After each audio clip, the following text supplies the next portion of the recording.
Hello.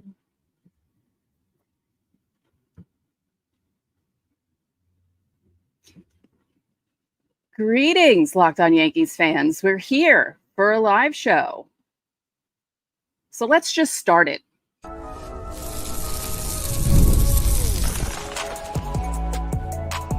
You are Locked On Yankees, your daily New York Yankees podcast. Part of the Locked On Podcast Network, your team every day. Welcome to Locked On Yankees, which is part of the Locked On Podcast Network, your team every day. Thank you for making us your first listen every day. I'm Stacey Gotsulias. This episode is brought to you by Prize Picks, the easiest and most exciting way to play daily fantasy sports. Go to prizepicks.com/LockedOnMLB and use code all lowercase LockedOnMLB for a first deposit match up to $100. With me, as usual, my co-host, Brian McKeon. Brian, positive weekend? Yeah, got the series win. That's all that matters, right? Mm-hmm. Before we get started, don't forget, subscribe to the podcast on whichever podcasting platform you prefer. Subscribe to our channel on YouTube. We're almost at 7,000 subscribers. We passed 69 yesterday, which made me very happy. And I took a screenshot because inside I'm like a 12-year-old boy. Exactly. So subscribe to the channel, like the videos, hit the bell so you're notified when our videos go up. And on today's show, we're going to discuss how we feel about where the Yankees are right now and what the future holds for this team. Because considering how badly they played the last 2 months, they're right in there. It's also Minors Monday. We're going to look at a few players and see how they're doing. And we'll give you an update on those guys that you might be seeing later in the season. But first, let's discuss the weekend against the Blue Jays. Because overall, as you said, all we're looking for is series wins. Would we like sweeps? Yes. Sweeps are not easy to do. 2 out of 3, as Meatloaf always said, ain't bad. Well, most teams don't sweep every series, right? Even the greatest teams of all time are taking 2 out of 3 in series. And I looked at Friday night's performance, and I get scared when I see these teetering performances of revolting back to what they were and going back to what they were playing like for the last 2 months. And Friday kind of felt like that to me. Felt like they couldn't get going. They couldn't score. The start wasn't great. And then they come out Saturday and, you know, they play better. They compete. They're in the game the entire time. They break away late, make it an 8-3 win. And then Sunday, you find a team that fights the entire game. They're down. Cole kind of didn't come out to a good start, didn't pitch well at the start of the game, was almost looked like he was kind of hurt when he grabbed his neck. He really didn't know what was going on with Gerrit Cole. He couldn't locate. It was weird start. Gives up the home run in the second inning. And then all of a sudden, he just figured it out, and he kind of pieced it together, and he did what an ace does, right? He pieced it together. He got through 5 and 2/3, I believe, but got into the 6th inning and really just pitched well, right? And just gave, at the end of the day, you look at his numbers. When you watch the game visually, did it look like he was amazing? No.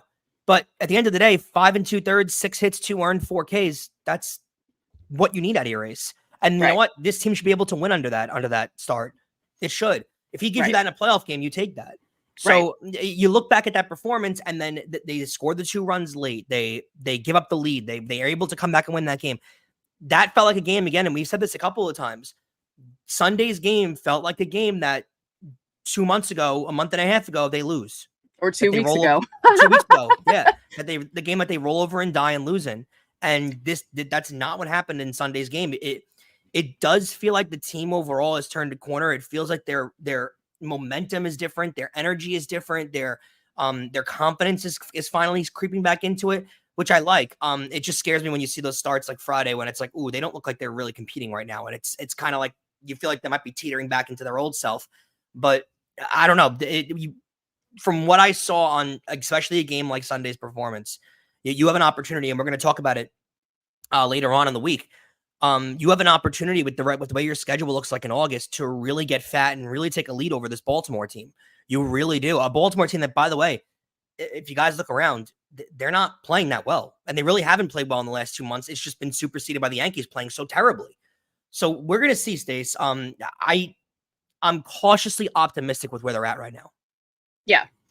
The Cole thing was weird. It was like a tale of two Gerrit Coles in the game, because with the way everyone was reacting, I couldn't watch the first part of the game because I was on my way home from dog sitting. So I was able to watch the second half of the game. But with the way people were reacting, I thought the Yankees were down 6-0 with the way, oh my God, what's wrong with Cole? Should he go on the IL? I'm like, what is happening here? Like, the overreaction was cracking me up, but I was annoyed by how people were overreacting. And because someone had said on Twitter, should he go on the IL? And I said, for what? A stomach bug? Like, what? There's nothing wrong with his elbow. He's fine. He didn't feel well. Like, he was all over the place in the first 2 innings, though. Sure. Like, if you watch back, like he wasn't. It wasn't Gerrit Cole, right? Like, having trouble locating. He was having trouble finding the spots they normally find. So, is the IL thing a little overboard? Absolutely, but I do get where their overreaction is coming from, unfortunately. Well, my overreaction, my response to it was the IL stuff. Like, if he's throwing all over the place, sure, overreact to that because that doesn't look right. The thing about Gerrit Cole, and he said this last season, 2023 was the first season that he had as a Yankee where he had a normal spring training. He was able to do everything he needed to do. And what happened? He unanimously won the Cy Young. What happened this season? He got injured. He didn't have a normal spring training. He didn't have a normal start to a season. He's going to need some time to like really get into, be himself again. But the great thing about it is if he stays healthy and he becomes Gerrit Cole, the Gerrit Cole that we all know, it's going to be in time for the playoffs, which is perfect. Right. Other things from the weekend. Let's discuss the last play of Sunday's game, just because the whole, the Blue Jays and the Yankees have had this tit for tat thing going for a while, For sure. So all the intentional walks of Judge, certain things that John Schneider does, and this dates back to last season, even the previous season, with the trash talk between Alek Manoah trashing the Yankees, Vlad Jr. always trashing the Yankees. And, Schneider tries to be cute with the 5-man infield. Now, I will tell you this. July 31st, 2005, Yankees, Angels. I witnessed Tony Womack, who really wasn't doing much because, Cano had come up to replace him and it was a whole big thing. He hit a walk-off single through a 5-man infield against the Angels. And my first thought when Schneider did that, I was like, wow. And it's sort of paralleling this because, DJ's having a rough season. They're bringing other people to play third base for him. He's just had a rough go of everything. And then he gets the walk-off hit. And I just thought I was like, oh my God, it's almost the same exact situation. That's amazing. Also, what's with the powder? Can Nestor not do that? That's gross. Like you shouldn't have people inhaling powder when they're celebrating. I think also with the Schneider thing where people are a little freaking out over is the Judge intentional walks. And I want to bring that up too, because we haven't seen a player get intentionally walked like that really since Barry Bonds. Right. At a level where there's not a threat for him to do anything really damage-wise other than a solo home run where you're intentionally walking the guy. And Barry Bonds, I mean, at his peak, they were walking with the bases loaded and driving a run in just because it was either 4 or 1. So might as well dial and drive in 1. Right. I think it's worthy to mention, and it speaks to the season that he's having. If you look at the Schneider quote, we don't have it available. I don't remember it, but I can paraphrase where it was, I don't want to see him hit anymore. Like he's off the chain. He's unstoppable. I don't want to see him hit anymore. And you get where he's coming from, where it's been that level. I mean, look at Judge's OPS over the last 15 games. He's got like a 1,400 OPS. I mean, he's got 7 home runs, 15 RBIs. He's hitting like 400. I mean, he's on one of those we've never seen Judge play this well. And I know we've witnessed an MVP year. We've witnessed multiple MVP caliber years. We've never seen him play this well. Even at his best, he's never been this good. And I don't think at this point any Yankee fan can really argue that. I've never seen him play at this level before. It feels like every chance that it's become, remember his first year where strikeouts were the norm with him. Now strikeouts are the rarity. Like he doesn't strike out anymore like he used to. He walks a ton. He takes base hits all the time. He's become, I mean, I don't know if I can definitively say this right now, but he's definitely in the top 3. I mean, he might be the best player in baseball right now. Right. Like he's just become that solid of a player, that good of an investment. And, I look at those kind of performances, and this is the year that like we're going into the postseason and you're talking about getting fat in August and you're talking about all these different things where the pitcher's got to perform, everything like that. We all got to sit back at a certain point and A, be grateful for what we're watching, but B, when October hits, and we're going to say this a lot more when the second half of September, when you watch our shows, and the first half of October, when they start playing these big games, when these moments hit, let's all remember, what has Judge won? Like, I feel like that's worthy of mentioning. But where's the trophy? He's got his MVP, he's got his Silver Slugger, he's got his gold. He doesn't have a gold glove yet, but he should. I don't know how he doesn't, but got all his trophies, personal accolades. Where's the team accolade?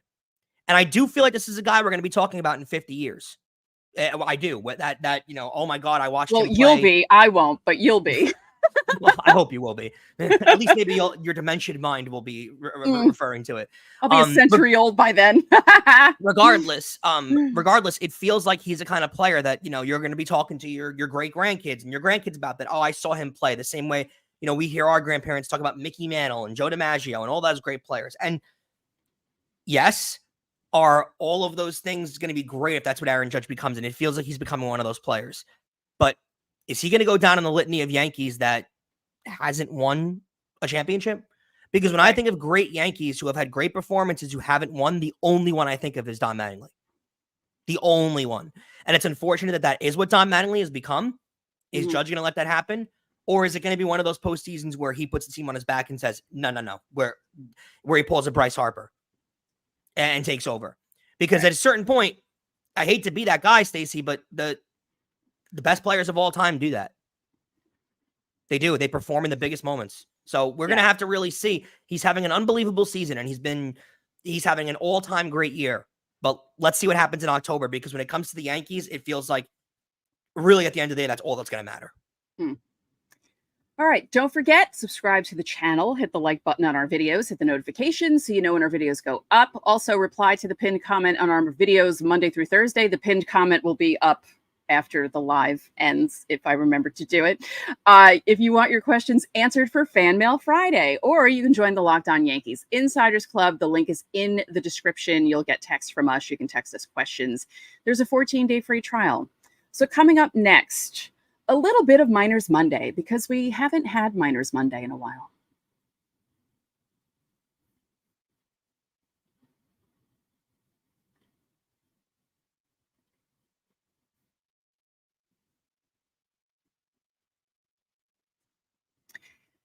Well, it's summer. We all know this because we're all hot and sweaty and we all need to keep cool and stay hydrated. So when you're taking in America's pastime, don't forget to hydrate with Liquid IV's Popsicle Firecracker flavor. It's a surefire summer hit.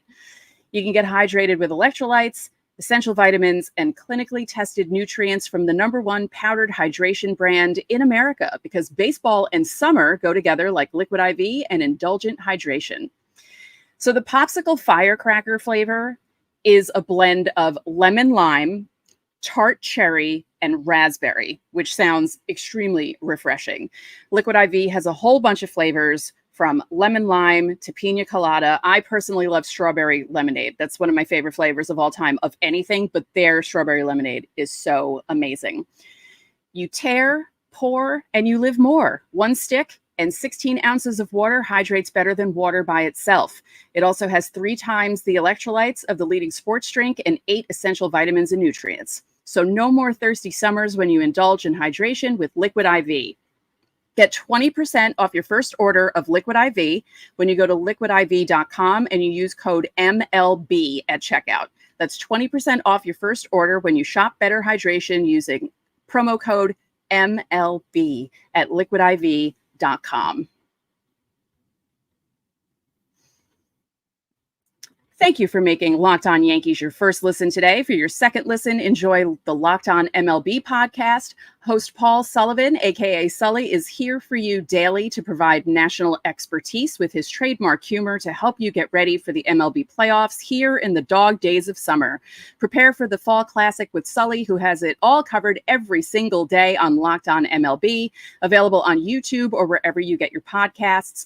Part of the Locked On Podcast Network, your team every day. Don't forget, you can catch every pitch of the Yankees hometown broadcast with SiriusXM. Just download the SXM app and search the word Yankees. I did it. Yay. All right. So it's Miners Monday. I'm just going to confess here. I wasn't feeling good this morning, so I didn't put a lot in the rundown for Miners Monday. So we're really only going to talk about a few things, and then we're just going to yap for the rest of Miners Monday. Okay, Scranton. Oswald Peraza, 2 for 4 on Sunday. Both were home runs. He's turned it on recently in the last couple of weeks. He's had 6 home runs in his last 12 games. Now, I always envisioned Peraza as Torres's replacement because I really, and I talked about this last season when Steve was on the show. And I said, the Yankees are all in on Volpe and it's working out well.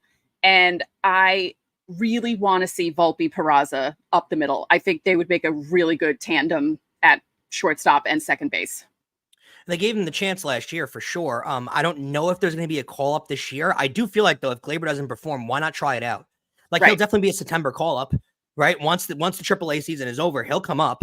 I don't know how much playtime they're going to give him though. Let's hope. That's another reason too. If you're going to sit here and say, let's hope they get fat in August, because if you get off to a good lead and your playoff position is almost essentially locked up, you can give Peraza more playtime. And if he catches fire, remember he was called up last year, so he's got his service time in. It's not one of those September call-ups where he can't premiere in the postseason. He can't be on the postseason roster. He can be on the roster, and I don't think it's crazy to say. If we've seen it before where guys just catch fire at weird times and just start hitting and playing well.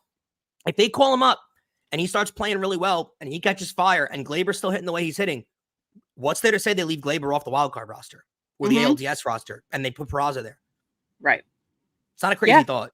No, it's not. I saw some comments about Dominguez and wanting to bring him up.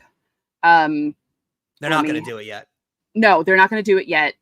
And they're just giving him time to come back from the injury, to get into a rhythm hitting, because you don't want to bring him up when he just was missed for how many? I mean, he was out for a while with that oblique injury. And you also got to remember too, Stace, like he really only had a month and a half of a rookie year. Right. Like he really didn't get into he's not this consistent major leaguer where it's not Giancarlo Stanton who's got a decade in the league and he can just hop right back in and figure it out. Like he still has to have his confidence that he can play at this level. So you have to you can't rush him back too quickly and have him hit 100 and then lose all of his confidence. Right. Yeah. I think they're doing the right thing. I know people are impatient. They want some guys to not be in the lineup anymore because they're not hitting, and I get it. And you want to see him just because of, when you talk about, Michael Kay likes to talk about you can't script this stuff, right? When certain things happen in baseball games, like Derek Jeter's walk off in his last home game and all that stuff. You could not script the beginning of Jasson Dominguez's MLB career. Like what he did in Houston. Yeah. What he did. And in Houston, of all places, against Justin Verlander, of all pitchers, I sat there in my den, just literally, if you're not watching on video, I'm going to have my mouth agape. Basically. You couldn't believe it. I was like, how is he doing this? He made it look so easy. And that's also another problem, because if he does come up and it doesn't come as easily as it did last season. And odds are it won't. Right. You don't want that to happen either. What are the odds of him actually being Mickey Mantle or Mike Trout? Like the odds of him actually being that guy are not, and that's an impossible standard to ask him to live up to. And I know he's this top prospect, and I know he's got this nickname of the Martian, and I know it's all this crazy stuff. And that's great. But you have to let a player develop for what he is, right? And there's no guarantee that if you call him up right now, he's going to jump right back in and start hitting bombs off of Justin Verlander. That's not necessarily what you should expect out of him. It's not fair to the player. So you have to kind of give it its time to let him figure his game out. And if he's been hitting really well in AAA, right? So if he's hitting really well at that level and then they bring him up in September, again, called him up last year, he's eligible for a postseason roster. And I think it's another situation where if Verdugo's not playing well and Dominguez comes up and he starts hitting bombs left and right, Dominguez will be in the line.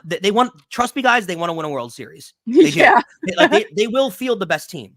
I do believe that. I believe the same thing. If Gleyber's as good as gone, right? And they're gonna play it out with him. They didn't trade him. They're gonna play it out. If they call Peraza up and Peraza's killing it and Gleyber's still hitting, Gleyber's been a lot better over the last 3 or 4 weeks if you look at the whole total of his numbers. But regardless, if Peraza's coming up and he's got his head on fire and he's playing amazing and Gleyber's just being standard Gleyber all year, why would they hesitate to put Peraza in the lineup? Right. Why would they? Why would they hesitate to put Dominguez in if Verdugo's not hitting? Now, I think there'd be a difference. Like maybe, well, I don't know what they would do actually, because Trent Grisham and Verdugo are both terrific fielders. So I don't know who you would keep on the roster. But regardless of all of that, there is a legitimate reason that these guys, I mean, these guys have something to play for. The Peraza and Dominguez, because there is a chance that both of them don't just make the major league roster and play, because they'll both be here in September. But there's a legitimate chance both of these guys wind up making a significant impact on a playoff team. Right. That's true. Your boy, Spencer Jones, because you always do that to me. So I figured I'd do that to you just for a little bit of payback. No, I'm kidding. I deserve it.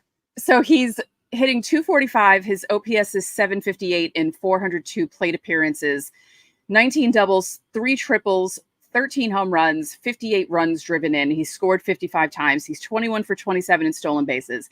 He has a 10.9 walk rate, but a 36.6 K rate. So his K rate is still up. On Sunday, in a second game of a doubleheader, he compiled more than 6 total bases, and it was the 5th time that he did that. His high for total bases in a game, 11, which he set on June 30th. So strikeouts are still a problem. He's hitting a little better. He's picking things up in that way. And I feel like it's kind of the same thing how Judge was with the strikeouts when he first started. Plus the whole he's giant, and it's not, maybe it's not always swinging strikeouts because we're not watching him all the time. And you never know if the umpires are screwing him with low calls or, I mean, they never do it with Judge. Yeah.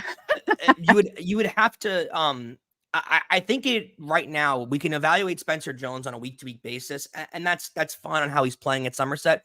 I really don't think you're going to get a full involved reaction of how he's played the entire year and a really good evaluation once the season's over in Somerset. Give him a full year at AA, see how he actually performed, and see if the Yankees really want to move him up, like what they want to do with him going into next year. Because he is one of their top prospects. He is there is a bright future towards him, but he's got issues that need to be fixed before he can step to major leagues. He does. And that's most minor leaguers. That's most young players. It's not me calling Spencer Jones out, but those strikeouts are a problem. And I know he has the potential to be this great power hitter and to be this a breath of fresh air. And I hope he is, but he's might not be a year away. He might not be 2 years away. You have to let these things, not every player is Jasson Dominguez and is ready to come up and hit major league pitching at 20 years old, or Gleyber Torres. Not every player is that player. So you have to kind of give these guys, I mean, remember Judge didn't come till he was 25. So you got to give these guys time to kind of figure out their game, right? Discover who they are as a baseball player. It's not an immediate thing, and it's not an immediate impact. And the jump, they say, from AA to the majors is the biggest jump that's made. AAA to the majors isn't as big, but it's that AA to AAA to majors jump. That's the jump that most of these guys, it takes them a while to figure it out because the pitching gets so much better. It's basically like going from 1 kid to 2 kids to 3 kids. Yeah, sure. To any of our parents out there who are watching this show. Quickly, I'm in mourning. My boy Gerrit Cole, no longer with Hudson Valley. He was traded. I hope he does well. I kind of attached myself to him because, Steve did a whole minors Monday on Gerrit Cole last season. I was like, oh, this is going to be my boy. Okay, great. He's short. He plays infield. He hits for power. I was like, oh my God, he's going to be our Jose Altuve. And then they traded him away.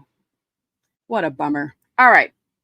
Coming up next, the Yankees have another off day.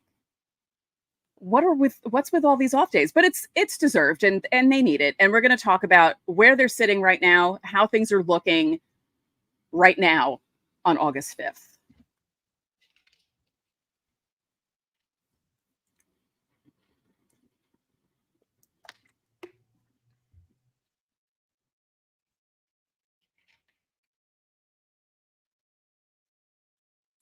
What's up, guys? It's Brian from Locked On Yankees, and I'm here to tell you about Prize Picks. Prize Picks is the easiest and most exciting way to play daily fantasy sports. And unlike other apps, on Prize Picks, it's just you against the numbers. All you do is pick more or less on 2 to 6 player stat projections and watch the winnings roll in. You can now win up to 100 times your money on Prize Picks. With as little as 4 correct picks, you can turn $10 into $1,000. With the NBA season over, the hoops action doesn't stop on Prize Picks. Women's basketball is heating up with stars like Caitlin Clark and Angel Reese looking to make names for themselves, alongside the greats like Breanna Stewart and Aja Wilson. You can win up to 100 times your cash watching these girls ball out. Download the PrizePicks app today and use code locked on MLB for a first deposit match of up to $100. That's code one word locked on MLB on PrizePicks for a deposit match of up to $100. Pick more, pick less. It's that easy.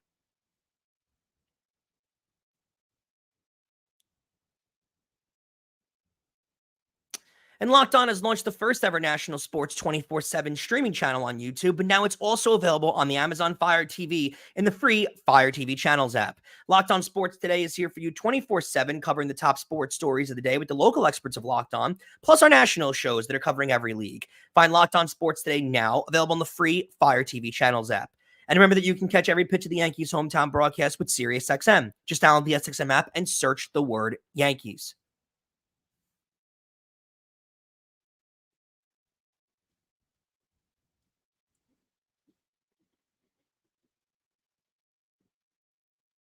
Stacey, welcome back. And thank you, I want to mention, too, at the start of this segment, to all 88 people that are currently in the stream. It is 12:30 on a Monday, and the Yankees are off today, and we have 90 people watching our live stream. That is unbelievable, and we really beyond grateful for you guys, because we obviously couldn't do this show without you, and we are just so thrilled that 90, 100 people, 100 of you almost, are interested in what we have to say on a Monday at noon. We appreciate it. I did see a comment in here from Gregory Wayne that I wanted to address, because I think there's a concern for this, and I think we're going to be talking about it a lot more as the weeks come on and as the postseason gets closer. He wants to see major creativity with the pitching, and I don't hate that. I don't hate that idea, and I'll explain it why. I think there's a legitimate point, and I've seen this from a couple of Yankee people out there, and I do kind of agree with this. There's a chance they use Luis Gil as a closer later on in the year, and I don't think that's a bad idea, and I don't think that's a bad thing, and I think it potentially could actually work. I don't know how you feel about it, but I think there is a legitimate problem with Clay Holmes being a pitch-to-contact type pitcher throwing in a playoff game. Because, again, the playoffs are a time when people get nervous, your arms and legs start shaking, it's a lot of noise in the stadium. It's not easy to perform in those situations. It's just not. And you're going to get to points in games when, if it is Glaber, who struggles under pressure, or if it's Peraza, who's a rookie and hasn't played in environments like that. There's many scenarios where, guys get a little more sweaty, a little more nervous, and it could be a little bit more of a problem. And putting a ball, we've always said this too with the Yankees, just put the ball in play. That's why you hate strikeouts, right? Put the ball in play because you don't know what can happen, right? Booted balls, dropped. You saw the other day in left field with Judge and Grisham, two excellent Gold Glove level fielders, ball dropped. You don't know what's going to happen out there. And a fly ball pitcher, a ground ball pitcher, a put the ball in play pitcher in a big postseason game is not what I want. Especially, you saw what happened. Stuff happens, right? Judge and Grisham dropped that ball. Runners on second base, and they're able to manufacture the run and get the run in just by making contact, just by putting the ball in play. And if you have a strikeout pitcher, that can be stopped. But guess what? In a postseason game, you can't afford that game to get tied. You can't, because you're not going to come back out the next. You don't know if Leiter is going to pitch the same way. You don't know if the game's going to work out the same way. I've said this all year. I don't think Clay Holmes is an everyday closer. I don't think he's been one all year. I don't think he's been really since. Really the trade, I don't think he ever was one. And being a pitch to contact, when his stuff's on, he could be a strikeout guy. But it's been rare that his stuff's been on this year, Stacey. And Luis Gil has had his stuff on all year. And he's been an electric arm. And he's never started in his career. I don't think it's a terrible idea to have him be just a bullpen utility arm. I don't know how you feel about that. I don't know how the guys in the comments feel about it. But I'd like to hear what you guys think. I think that would be interesting. I would like to point out, just because you said something about Peraza, he was playing in the field in the ALCS in 2022, and he made a couple of good plays. So he has. Yeah, but that wasn't a competitive series. It didn't even feel like they were in the postseason, to be honest with you. It was still. But the point is, he was in. It was a pressure filled. You're in the ALCS. That's in your mind. Like, this is a big deal. Like that, they threw him into the fire in that series. So he does have that experience. It was 2 years ago, but he knows what that's like. I can live with that. I don't think it would come with the same expectations as this year comes. Also, I just need to address this comment. Yeah. Hold on. I hate that song with the passion of 10,000 suns. The comment says Stacey's mom has got it going on. Haha, just kidding. And no, it's not a cool song at all, Justin. Not at all. I hate it. Anyway, just needed to address that because I saw it. I was like, I want to send that song into deep space, never to be heard again. Makes sense. I get it. I get where you're coming from. Yeah. I just think you're in that spot where you might have to get creative. And listen, if you go into the postseason with your rotation being, what if Schmidt comes back and pitches awesome, right? And you go into the playoffs with Rodon, Cole, and Schmidt, or even in Schmidt starts, it's a quasi kind of figure it out bullpen length kind of game. What if you do that? I mean, what if Stroman figures it out in August and September and goes back to his old form? He's pitched in big games before. I mean, do you hate Cole, Rodon, Stroman? No, I don't hate it. I don't think it's a terrible playoff rotation. No. I don't. And other teams would kill for that. Exactly. And I think that you need to get creative in these spots. And I think Luis Gil, with his ultimate strikeout stuff, and he starts games off really well too. He comes out firing. I do think he'd be able to transition to the bullpen really well. You need strikeout guys in the back end of that rotation and the back end of that bullpen. And you weren't able to find that at the deadline. I mean, you found Leiter. He's a big strikeout guy, but he's not your only guy out there. I don't think you can afford to have a ground ball, put the ball in play kind of pitcher in there in a big playoff game. I just don't think you can. I just wanted to put this comment up because I believe we discussed this the other day. Yeah, we did. Jason says Tonkin has a different vibe to me. To me, he feels more like a seventh inning clutch situation guy, right? Like I don't mind putting Tonkin in with two guys on in the seventh inning. That to me is his spot. Again, we talk about with the managers nowadays. They want to find lanes for their pitchers. They want to find good spots for them to come in and pitch and everything. I don't know if they view Tonkin that way because I feel like you would have seen him in later situations a lot more often in his early career if they viewed him as a potential closer. Well, but you see guys change where they pitch depending on what kind of coaches they work with. If a coach unlocked something that they didn't know they had, I think they've unlocked something with Tonkin clearly. I mean, he's become one of the better relievers, and with Luke Weaver.